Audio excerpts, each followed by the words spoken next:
નમસ્કાર વિદ્યાર્થી મિત્રો, સ્વાગત છે આપ સર્વેનું આપણા સૌની ચેનલ લર્ન વિથ ડેક્સમાં. તો દોસ્તો, છેલ્લા ઘણા લાંબા સમયથી આપણે સૌ લોકો રાહ જોઈ રહ્યા હતા કે વર્ષ 2021માં જે ધોરણ 10 અને 12ની બોર્ડ પરીક્ષા યોજાવાની છે તેના માટે બંને જ ધોરણની નવી બ્લુપ્રિન્ટ જે છે તે ક્યારે જાહેર થશે. દોસ્તો, અહીંયા રાહ જોવાનો આપણે આવી ગયો છે અંત. અને ગઈકાલે ગુજરાત માધ્યમિક તથા ઉચ્ચતર માધ્યમિક શિક્ષણ બોર્ડ ગાંધીનગર દ્વારા વર્ષ 2020-21 માટે એટલે કે આવનાર વર્ષની બોર્ડ પરીક્ષા માટે તમામ વિષયોની ધોરણ 10 અને ધોરણ 12ની તમામ બ્લુપ્રિન્ટ જે છે તે જાહેર કરી દેવામાં આવી છે, જેમાંથી આજના વિડીયોમાં આપણે ચર્ચા કરવા જઈ રહ્યા છીએ.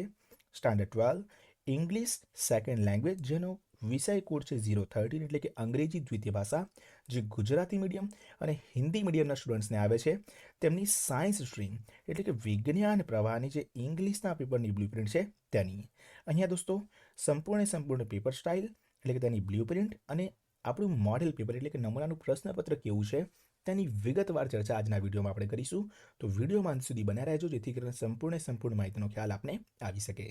તે સિવાય દોસ્તો, ધોરણ 12 સામાન્ય પ્રવાહ એટલે કે કોમર્સ અને આર્ટ્સ માટેના વિદ્યાર્થીઓનું જે ઇંગ્લિશ સેકન્ડ લેંગ્વેજનું પેપર છે તેના બ્લુપ્રિન્ટની ચર્ચા પણ આપણે અગાઉ કરી દીધેલ છે, જેનો વિડીયો તમને ઉપર આઈ બટનમાં જોવા મળી જશે.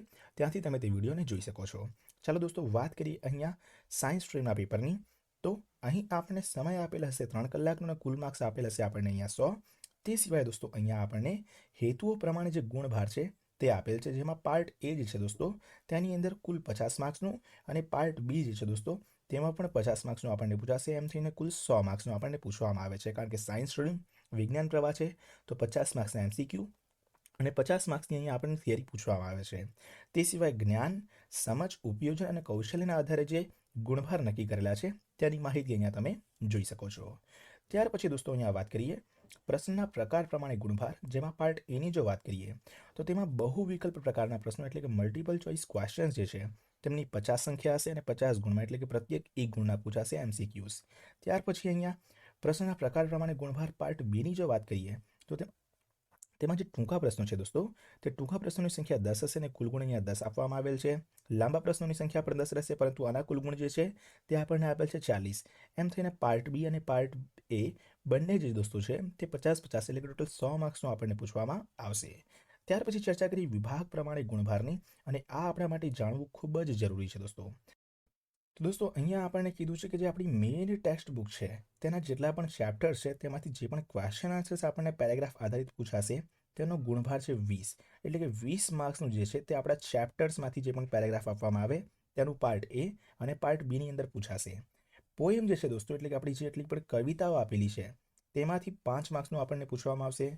ત્યાર પછી મેઇન ટેક્સ્ટ એટલે કે આપણી જે વોકેબ્યુલરી છે એટલે કે જે નિયરેસ્ટ મિનિંગ વગેરે પૂછવામાં આવે છે તે જે છે તે 4 માર્ક્સના પૂછાશે.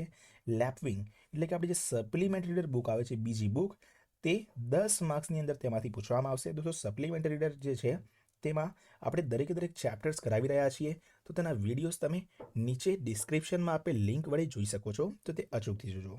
તે સિવાય લેપવિંગમાંથી જે વોકેબ્યુલરી આપણને પૂછવામાં આવશે, જે પણ ખાલી જગ્યા હોય કે ટૂંકા પ્રશ્નો હોય અહીંયા, તે જે દોસ્તો છે તે 3 માર્ક્સમાં પૂછાશે. અનસીન ડેટા અને ડેટા રીડિંગ એટલે કે બહારનું કોઈ ન્યૂઝપેપર આપેલું હોય છે, બહારનો કોઈ પેરેગ્રાફ આપેલ હોય છે, તેમાંથી આપણને કુલ 8 માર્ક્સના પ્રશ્નો પૂછાશે. ગ્રામર અને ફંક્શન બંને ભેગું મળીને કુલ દોસ્તો અહીંયા પૂછાશે આપણે 33 માર્ક્સનું. અને રાઇટિંગ સેક્શન એટલે કે એસે, એપ્લિકેશન, ઈમેલ, ત્યાર પછી ડેટા ટ્રાન્સફર, એ બધું થઈને અહીંયા 17 માર્ક્સનું આપણને પૂછાઈ શકે છે. ટોટલ અહીંયા દોસ્તો આપણા માટે થઈ જશે 100 માર્ક્સ. અને વિગતવાર ચર્ચા કરીશું આ તમામ જેટલા પણ મુદ્દાઓ આપેલ છે તેની. પરંતુ આગળ વધીએ તેની પહેલાં મારી એક નમ્ર વિનંતી છે આપ સૌને કે જો આપ અમારી ચેનલ ઉપર નવા છો, ચેનલને હજુ સુધી સબસ્ક્રાઇબ નથી કરી, તો નીચે આવેલા લાલ કલરના સબસ્ક્રાઇબ બટન દબાવીને ચેનલને સબસ્ક્રાઇબ કરી દેજો અને બાજુમાં આવેલા બેલ આઇકનને પણ ઓન કરી દેજો, કારણ કે આપણી ચેનલ પર તમને ઇંગ્લિશ સબ્જેક્ટ રિલેટેડ તમામ માહિતી તથા ગ્રામરના વિડીયોઝ મળતા રહે છે. ચાલો દોસ્તો, આગળ વાત કરીએ. અહીંયા એક નોંધ આપણને આપેલ છે કે ગુજરાત માધ્યમિક અને ઉચ્ચતર માધ્યમિક શિક્ષણ બોર્ડ દ્વારા શૈક્ષણિક વર્ષ 2020-21 માટે અભ્યાસક્રમના રદ કરેલા પ્રકરણ મુદ્દાઓમાંથી પ્રશ્નો પૂછવા નહીં. તો જે પણ 30% કોર્સનો ઘટાડો કરવામાં આવ્યો છે તેમાંથી આવનાર પરીક્ષામાં જે પ્રશ્નો છે તે આપણને પૂછવામાં નહીં આવે. ચાલો દોસ્તો, વાત કરીએ અહીંયા આપણે પેપર સ્ટાઇલની એટલે કે બ્લુપ્રિન્ટની.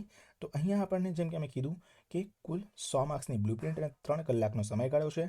એની અંદર પાર્ટ એ 50 MCQs જે આપેલા હશે તે હશે આપણા માટે અહીંયા 50 માર્ક્સના. ડિટેલમાં આગળ આની આપણે ચર્ચા કરીએ કે 50 MCQ કેવી રીતે અને કયા કયા ટોપિક્સ ઉપરથી પૂછવામાં આવે છે. ત્યાર પછી પાર્ટ બીની જરા જો ચર્ચા કરીએ આપણે, તો અહીંયા પાર્ટ બીની અંદર સૌથી પહેલાં આપેલ છે આપણને સેક્શન એ. તો સેક્શન એમાં દોસ્તો અહીંયા છે કે read the paragraph and answer the questions.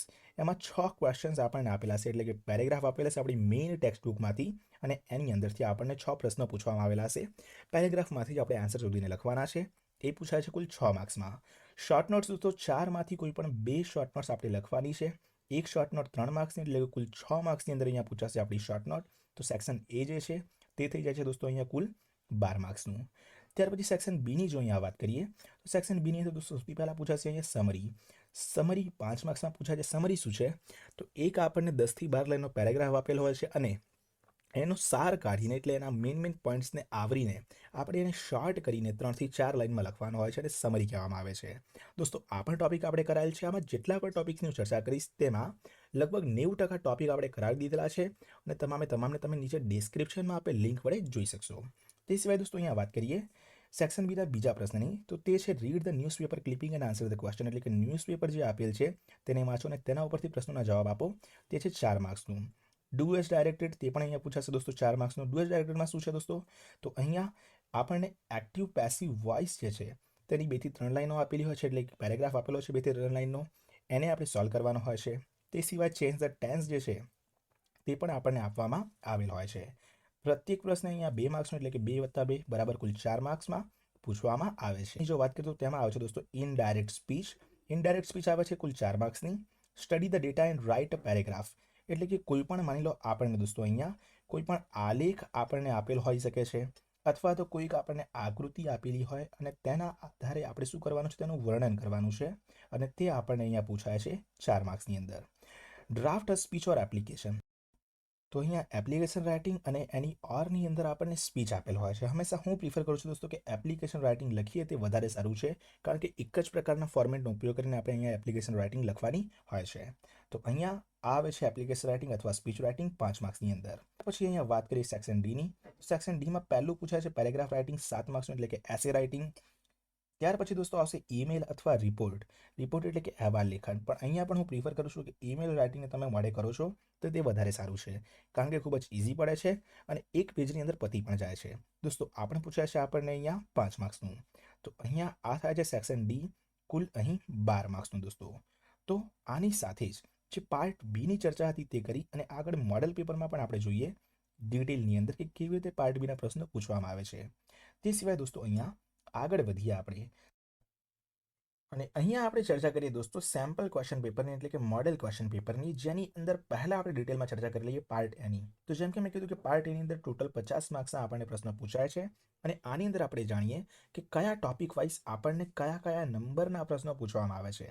દોસ્તો સૌથી પહેલાં અહીંયા છે કે select the title of the read and related with the sentences.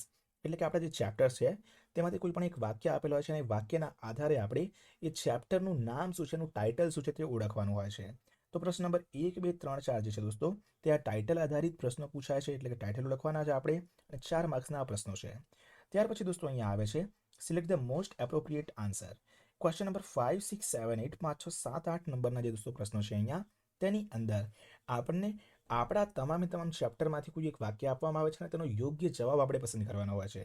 ઉદાહરણ તરીકે આપણે કહીએ કે પ્રશ્ન નંબર 6માં છે કે what was uncle Mike. Uncle Mike કોણ હતા?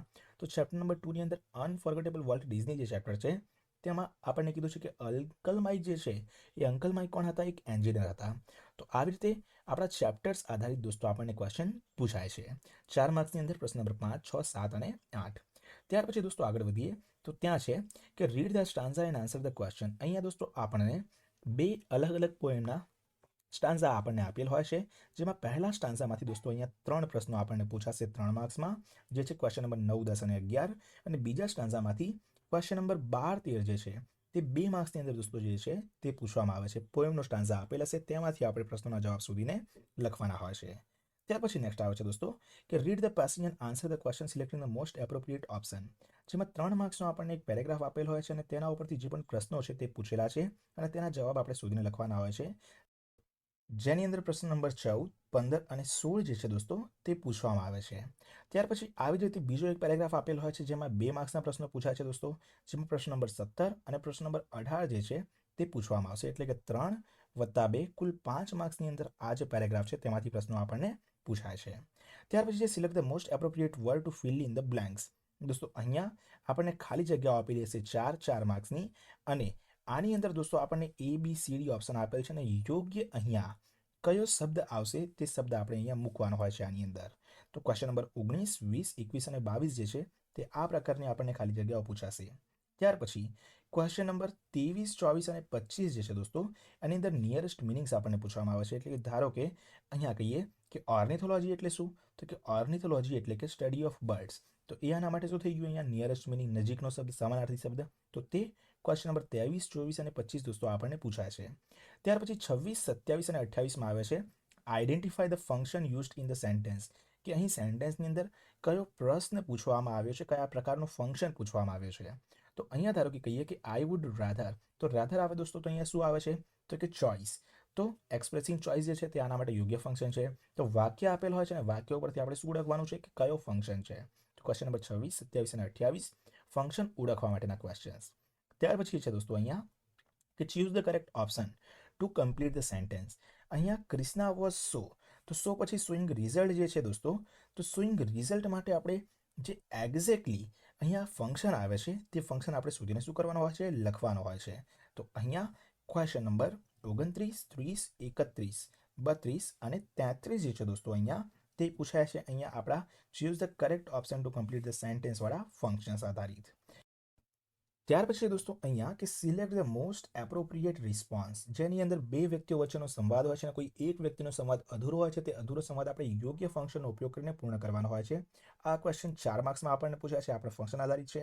ક્વેશ્ચન નંબર 34, 35, 36 અને 37 જે છે દોસ્તો તે આ પ્રકારના રિસ્પોન્સના ફંક્શનવાળા પ્રશ્નો આપણને પૂછાય છે.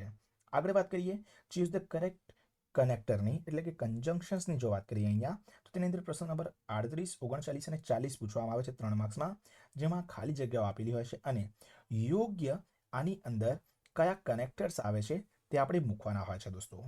ત્યાર પછી 41, 42 અને 43ની જો વાત કરીએ, તો અહીંયા આડા આવડા ગોઠવેલા આપણને આવી રીતે શબ્દો આપેલા હોય છે, તેનો ઉપયોગ કરીને આપણે યોગ્ય સેન્ટેન્સ બનાવવાનું હોય છે. 3 માર્ક્સની અંદર પૂછાય છે ક્વેશ્ચન નંબર 41, 42 અને 43.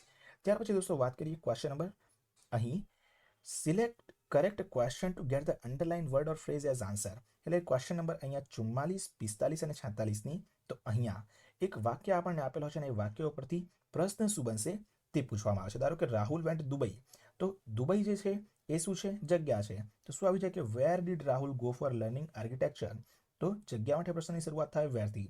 તો આ WHO વાળા કે પછી હાઉ વાળા જે પ્રશ્નો છે દોસ્તો તે ક્વેશ્ચન નંબર 44, 45 અને 46ની અંદર પૂછવામાં આવે છે. ત્યાર પછી દોસ્તો અહીંયા આગળ વાત કરીએ આપણે કે સિલેક્ટ ધ કરેક્ટ સેન્ટેન્સીસની. અહીંયા આપણને 47, 48, 49 અને 50ની અંદર સેન્ટેન્સીસ આપેલા છે ABCDમાં. આમાંથી કયો સેન્ટેન્સ જે છે દોસ્તો તે વાક્ય રચના પ્રમાણે, કાળ પ્રમાણે ને બધી રીતે સાચો છે તે આપણે ઓળખવાના હોય છે. અને આવી રીતે કરીને દોસ્તો અહીંયા 50 માર્ક્સનું જે પાર્ટ એ છે MCQ વાળું, મલ્ટિપલ ચોઇસ ક્વેશ્ચન વાળું, તે થાય છે પૂર્ણ. હવે વાત કરી લઈએ જરા ડિટેલમાં આપણે પાર્ટ બીની દોસ્તો. તો પાર્ટ બી એક વખત મેં તમને જણાવી દીધું, છતાંય પણ સેમ્પલ પેપરમાં આપણે જોઈ લઈએ અહીંયા. તો પાર્ટ બી જે છે દોસ્તો અહીંયા કીધેલું છે આપણને કે સેક્શન એ જે છે ત્યાંથી શરૂઆત થાય છે અને મેં તમને કીધું કે પેરેગ્રાફ ઉપરથી ક્વેશ્ચન આન્સર્સ લખવાના હોય છે. કેટલા માર્ક્સની અંદર? 6 માર્ક્સની અંદર. તો તે તમે જોઈ શકો છો કે 6 માર્ક્સની અંદર અહીંયા આપણને કુલ 6 પ્રશ્નો પૂછવામાં આવે છે પેરેગ્રાફ ઉપરથી. ત્યાર પછી કોઈ પણ 2 શોર્ટ નોટ 4માંથી આપણે લખવાની છે. 2 ઓપ્શનમાં જશે અહીંયા. તો એક શોર્ટ નોટના 3 માર્ક્સ, અહીંયા કુલ 6 માર્ક્સની અંદર દોસ્તો અહીંયા પૂછાશે આપણને શોર્ટ નોટ. તો આ શોર્ટ નોટમાં પણ સારા એવા 6 માર્ક્સ આપણે મેળવી શકીએ છીએ. ત્યાર પછી સેક્શન એ પૂર્ણ થઈને આવે છે સેક્શન બી, જેમાં સમરી રાઇટિંગ મેં તમને કીધું, સંક્ષિપ્તીકરણ. જે પેરેગ્રાફ આપેલ હોય છે 10 થી 12 લાઇનનો, તે તમારે નાનો કરીને તમારે લખવાનો છે, સાર કાઢવાનો હોય છે, અને આ જ પેરેગ્રાફ આપણે સોલ્વ કરાવેલ છે. તો 5 માર્ક્સની અંદર દોસ્તો આ પૂછાય છે સમરી રાઇટિંગ. ત્યાર પછી દોસ્તો અહીંયા આવે છે read the news clipping and answer the question. એટલે કે અહીંયા આપેલ જે ન્યૂઝ ક્લિપિંગ છે તેને વાંચો અને તેના ઉપરથી જવાબો આપો દોસ્તો. આ જે છે તે 4 માર્ક્સમાં પૂછાશે ક્વેશ્ચન નંબર 10, 11, 12 અને 13.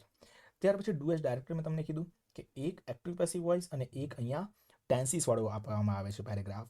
તો 14 અને 15 કુલ 2+2 એટલે કે 4 માર્ક્સનો પૂછાય છે આપણને આ do as directed.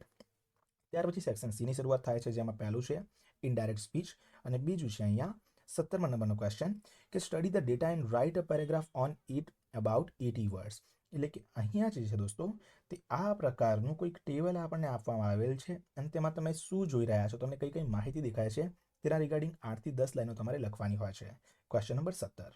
Question number 18ની અંદર દોસ્તો અહીંયા સ્પીચ અથવા એની ઓરમાં તમને આપેલી હોય છે એપ્લિકેશન રાઇટિંગ. હું પ્રિફર કરીશ કે એપ્લિકેશન રાઇટિંગ જે છે તે બેટર છે અને 2 વિડીયોઝ આપણે આના બનાવેલ પણ છે, તો અચૂકથી જોજો. ત્યાર પછી દોસ્તો વાત કરી ક્વેશ્ચન નંબર 19 અને સેક્શન ડીની. તો સેક્શન ડી આપણો છેલ્લો અહીંયા વિભાગ અને આની અંદર છે કે પેરેગ્રાફ રાઇટિંગ એટલે કે એસે રાઇટિંગ, નિબંધ લેખન જે છે દોસ્તો તે 3 નિબંધ આપણને આપેલા છે, તેમાંથી કોઈ પણ એક આપણે લખવાનો છે લગભગ 150 શબ્દોમાં. 7 માર્ક્સનો સૌથી વધારે માર્ક્સનો ટોપિક દોસ્તો આ છે નિબંધ. અને ત્યાર પછી દોસ્તો આવે છે છેલ્લો પ્રશ્ન, પ્રશ્ન નંબર 20 કે ઈમેલ રાઇટિંગ અને એની ઓરમાં આવે છે રિપોર્ટ રાઇટિંગ. રિપોર્ટ રાઇટિંગ એટલે કે અહેવાલ લેખન. અહીંયા પણ ઈમેલ રાઇટિંગ છે દોસ્તો તે ખૂબ જ સહેલું પડે છે આપણને લખવામાં. તો આની સાથે દોસ્તો અહીંયા પાર્ટ બી જે છે તેના પ્રશ્ન નંબર 1 થી ને 20 જે છે તે થાય છે પૂર્ણ. અને અહીંયા સાથે સાથે આપણે માહિતી પણ પૂર્ણ કરી પાર્ટ એ તથા પાર્ટ બીની, કે જેમાં 50 + 50 એટલે કે કુલ 100 માર્ક્સનું જે પેપર છે દોસ્તો તે આપણને આવે છે વિજ્ઞાન પ્રવાહ ઇંગ્લિશ સેકન્ડ લેંગ્વેજની અંદર. બસ, તો આશા રાખું છું દોસ્તો કે અહીંયા આપેલ માહિતીમાં તમને ખ્યાલ આવી ગયો હશે, તમને માહિતી વિગતવાર સમજાઈ ગઈ હશે. બસ, તો આની સાથે જ કરીએ આપણો આજનો આ વિડીયો પૂર્ણ. પરંતુ જતા હતા વિડીયોને લાઇક કરવાનું બિલકુલ પણ ભૂલતા નહીં તથા મિત્રો જોડે શેર પણ કરજો.